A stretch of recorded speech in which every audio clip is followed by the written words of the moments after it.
Hello and welcome back. So, in the first video of this little collection, I went over some modifications that I believe should help fix and improve the game of Malifaux. A lot of these modifications only really affected the gameplay, but a couple of them affect the models. And that's what these additional videos are for, to go over some of the models and see how these changes affect them. So this video in particular is to go over a couple of the keywords for guild. Now, as I mentioned in the first video, one of the modifications I suggested is to remove the factions. So each master and their keyword is their own separate thing now. I'm not going to go over the entire line of miniatures. I'm really just sticking to the ones that I know best, or ones that I'm interested in continuing to play with, if I decide to continue playing Malifaux. Now, I should mention that none of this is playtested.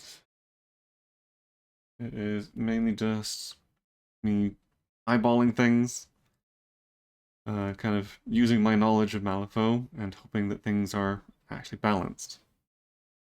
So there are certain things, like the cost of models, that might need some tweaking.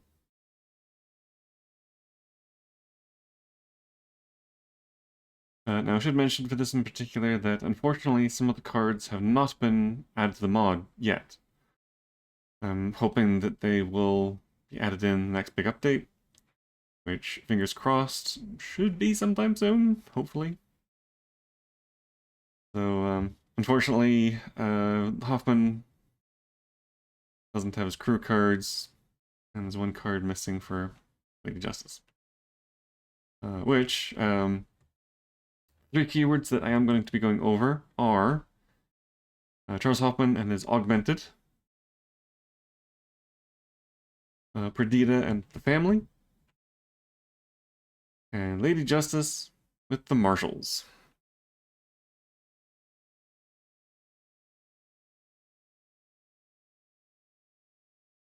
We'll kick things off with Hoffman.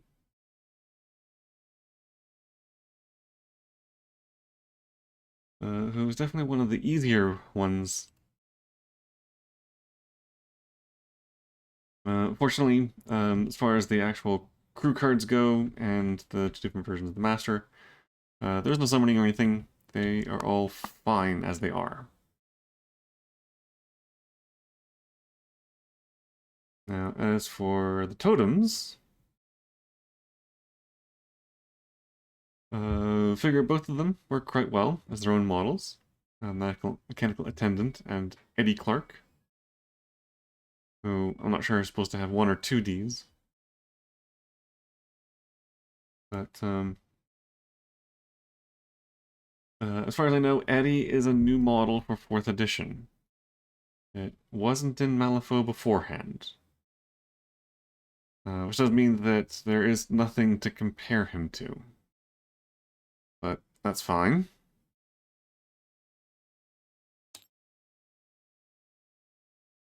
So for Eddie, since again, there's nothing to compare him to, there's no way to know what he would have been like in 3rd edition. The only thing that really needs to be changed is giving him a cost. With a health of 8. Cost of 7 seems to be okay. He does quite a lot. So, I think he's worth... so, under normal circumstances, would typically give the cost to about 1 or 2 below what the health is. Instead, he seems to be doing a lot of things. Figure that he should have a cost of 7 rather than 6. But again, this is just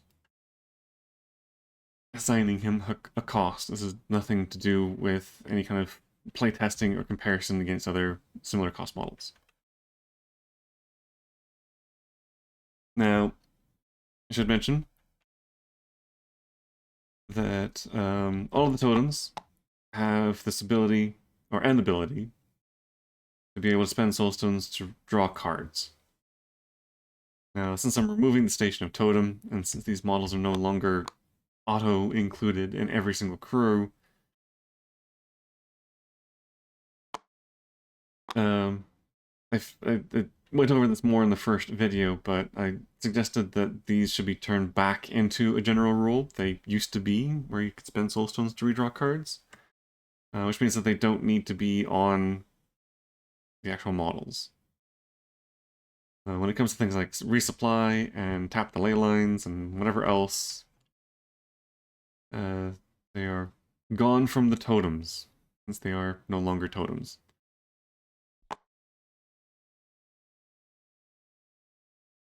For the mechanical attendant, reduced its health to 6 and gave it a cost of 5.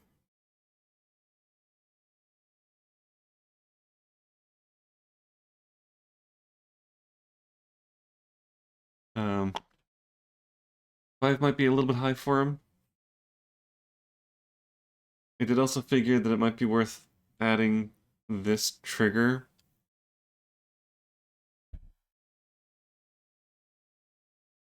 Or, no, an action, right. Having this as a signature action. Where it's just targeting a friendly construct to move it to 2 inches. That's an ability that the attendant used to be able to do in 3rd edition. Kind of a shame that it was removed from the 4th edition one.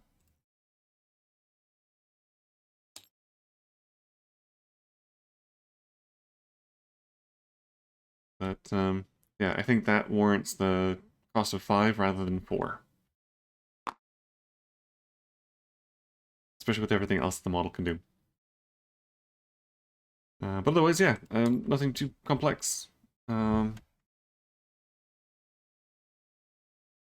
think even if you decide not to include transfer power, it probably still is worth 5. But anyway. As far as the rest of the crew goes, it is totally fine. Nothing else really does anything like summoning. Doesn't affect summoning tokens in any way or anything like that. It is okay as is.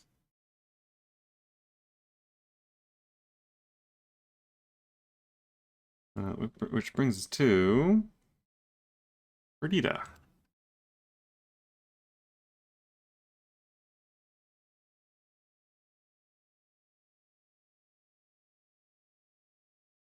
Um,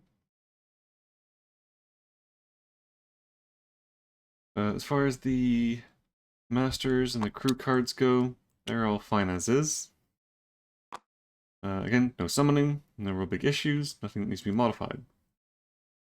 For the totems, Sly 6 shots seems to be new for 4th edition. Papa Loco is one from previous versions.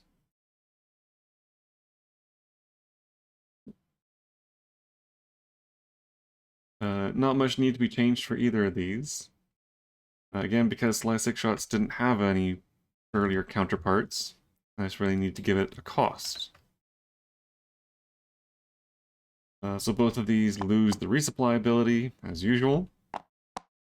Sly is given a cost of 7, which might be a little on the low side. But I don't know. He doesn't have a melee attack. Well, I guess sort of. Black Market Pistols is both melee and range. So he just has an attack on the Gunrunner thing. And that's kind of it. A couple abilities in the front of card, but yeah, he doesn't seem like a very strong model for 9 health. Which is why... Oh, whoops, no, that's Papa Loco. Sorry. It's only 6 shots, cost 8. I think I might make it 7. Like I was saying, he's not a very strong model for 9 health. So I think cost of 7 is fine. For Papa Loco,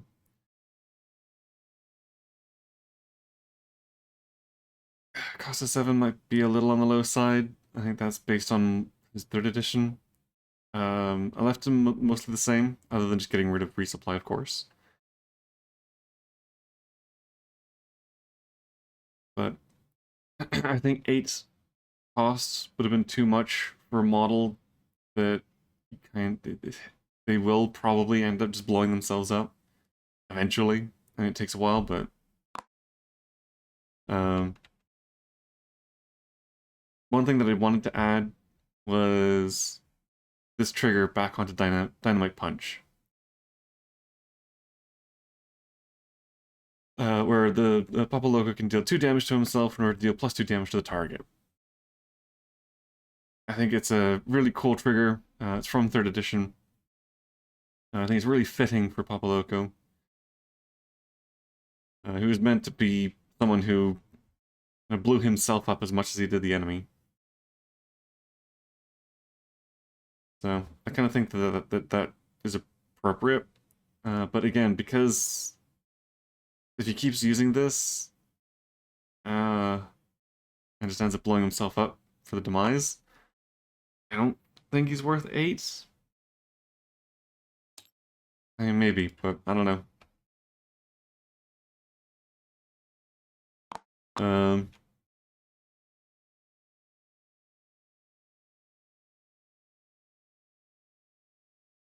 don't know, Papa Loco might be a bit stronger than Sly.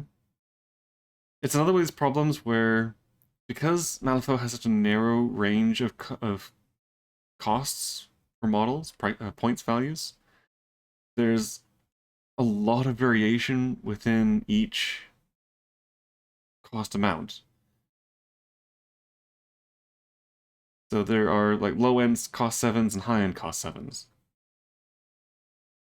But it depends on whether or not the high-ends are high-end enough that it's worth pushing them over into 8, like a low 8. So I think that's kind of where Papa Loco is sitting at the moment, where he's at a high 7, but not quite enough to push him over to an 8. I don't know. I mean, 8 would put him in the same category as like Santiago. Whereas 7s, more for like these guys. I don't know. Again, something that needs to be played around with a little bit. You see whether 8 is enough, or if it should be at 7. As far as the rest goes, most of it is okay. However, the 2 types of minions I want to take a look at. So first things first, the Pistoleros just have a demise ability that summons more Pistoleros. I just say get rid of this. There's nothing really to replace it with. Just remove it. It's meant to be a fairly cheap minion model anyway, so it's not like it's meant to really do all that much. Yeah, get rid of Demise. I don't know if that's really worth dropping it down to a 4 cost, because, I mean, the model is still the model. It still does all the stuff, and you have to kill it in order to get a new one. So I don't know if this is really worth anything as far as the cost goes. But yeah, just get rid of the Demise. Now, as for the Monster Hunters, these guys are weird. I don't know what the hell they were thinking when they did this, but Monster Hunters have an ability, Who is that Masked Man? Where when this model kills an enemy of equal or greater value, you can spend a Soul Stone to replace Monster Hunter with a unique family member of cost 8 or less. So, I mean, normally replacing one model with another I'd be fine with. Replacing it with something that is a higher cost is a bit of an issue. But it's only 2 Soulstones, so it's not like it's that big. And most of them are going to be cost 7 anyway. But the problem is that these are supposed to be monster hunters, not masked individuals. Like, I wish they had made a new model to put this on. So, just for personal preference, I guess, I wanted to get rid of this. Especially because it is borderline summoning. So I wanted to get rid of Who is that Masked Man. And to make them more Monster Huntery, there were a couple of abilities that I think they should have had to begin with.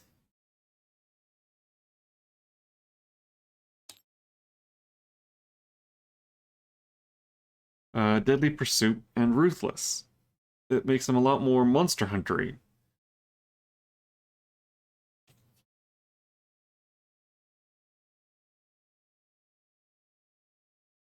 Um, it's possible that they probably should also have something that gives them an advantage against unique enemies. They already have Never Back Down from a Fight, which is a defensive ability against unique models. But it'd be nice if they had something. Oh no, they do. Right, Giant's Bane. If targets a unique model, gains a plus. Right, that's what they already do, so never mind that. So yeah, I think they just should have Deadly Pursuit and Ruthless to make them more like a hunter. And I think just makes them a bit scarier. Now, it means that with the addition of these, I think maybe the cost should be increased, but I don't know. 6 soulstones already seemed like a lot for this model. And I don't know if pushing it up 7 with, like, there's already a lot of other 7s. So, I don't know.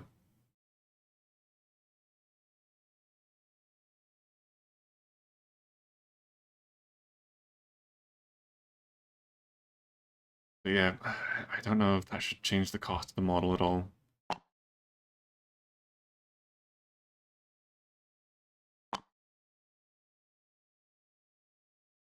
I mean, I guess a Deadly Pursuit doesn't need to be on there because it has Creep Along.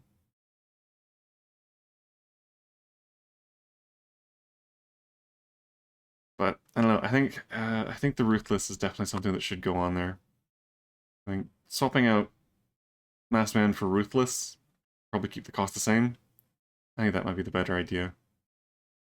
Yeah, maybe get rid of this.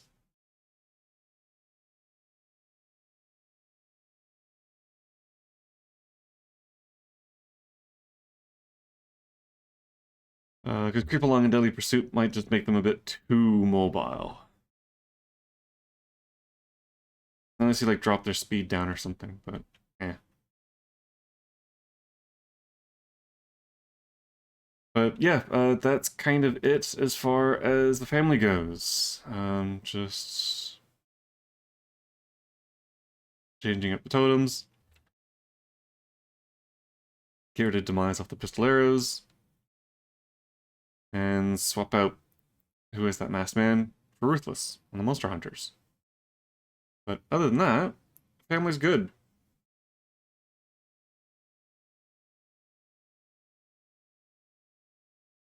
And finally, the Death Marshals. Or just the Marshals, I guess. Um, there's a couple things to look at for the Masters.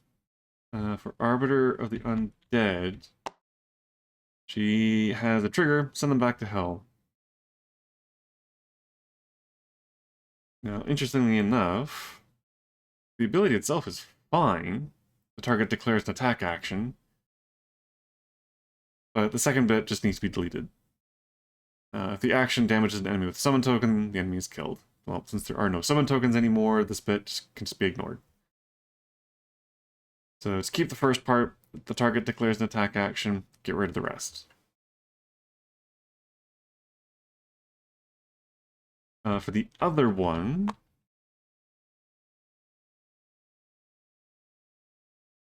um,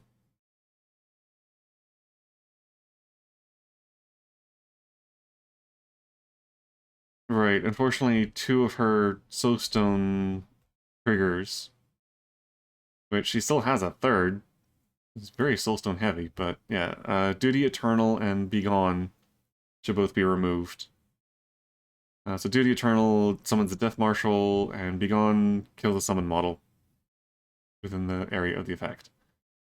So I think just remove them, since they are just triggers. I don't know if there's anything necessarily that is worth having as a replacement. So again, quickest and easiest solution is to just delete. For the crew cards, they're both fine. Nothing really needs to be modified off of those. Now, for the totems, just 2 totems. One of them, unfortunately, is not in the pack. That would be Asset 17. Now, interestingly enough, Perdita used to have a totem that was an enslaved Nephilim. And it's been removed and replaced by Sly Six Shots and Papa Loco, because these are Nephilim hunters, and why on earth would they keep an enslaved Nephilim when their job is to kill them?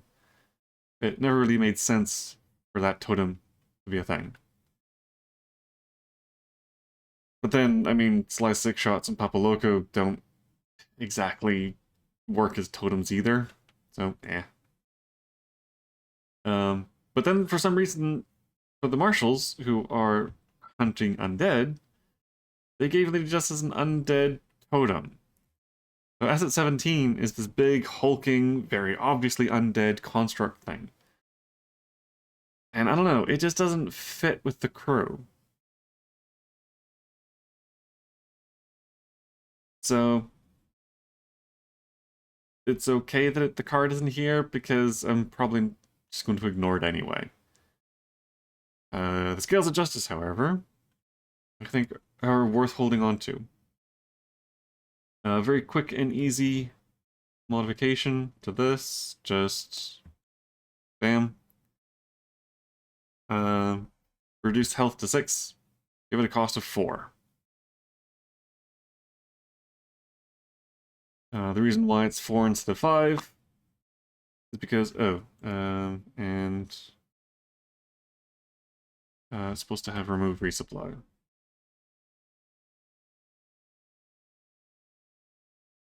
I think I was considering leaving it because the model is supposed to be a bit more of a card manipulator, but yeah, having that as the general rule means it doesn't necessarily need to be on here, although maybe it's okay to keep it on here.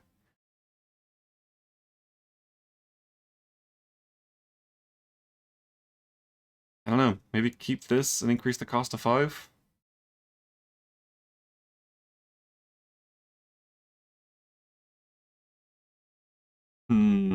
Let's think about that. But anyway, yeah. Otherwise, it stays pretty much the same.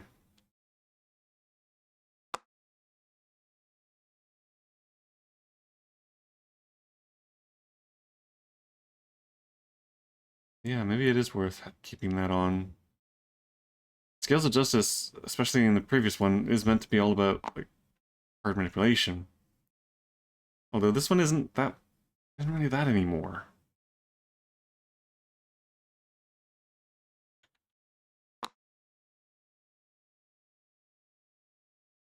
Yeah, maybe this. Remove resupply. Cost of 4, maybe. Again, it's definitely like a high-end 4. Main reason for getting it at 4 is because the willpower is only 4. It doesn't really have any strong attacks.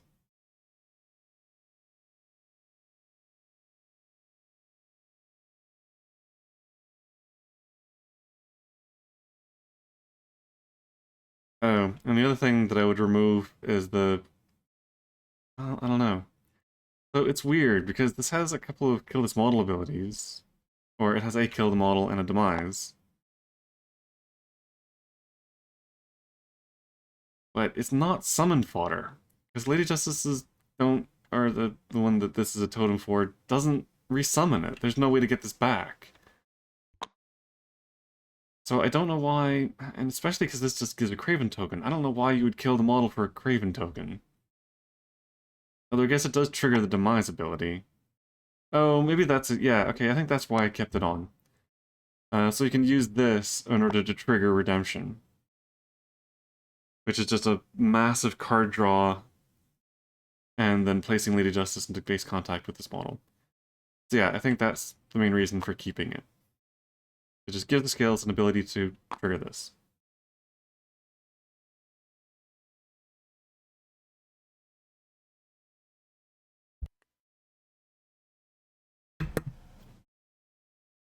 As far as the rest of the crew goes, I think everything is fine as is.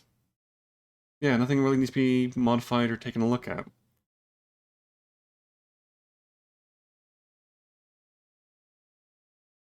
Which just leaves Vanguard. So every faction has one of these little mini keywords. There's only a few models in it, and they are only about half of what a normal crew would be. I think they're like 20, 21 points. So less than half.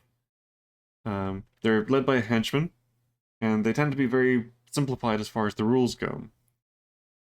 There's no summoning, there's no totem, there's nothing really that needs to be modified about these. The only problem is if you're trying to field them as a full crew, because there are only a handful of these models, there's not really much you can swap them out with or add to them. But if you're looking for something that is just quick and simple, or you're wanting to show off the game, or you're just doing it like a learning thing, then these are great. That's exactly what these are designed for. But otherwise, there is nothing that really needs to be touched on about them. So probably one of the shorter videos this time, but that's kind of it. Not really a whole heck of a lot that needs to be changed.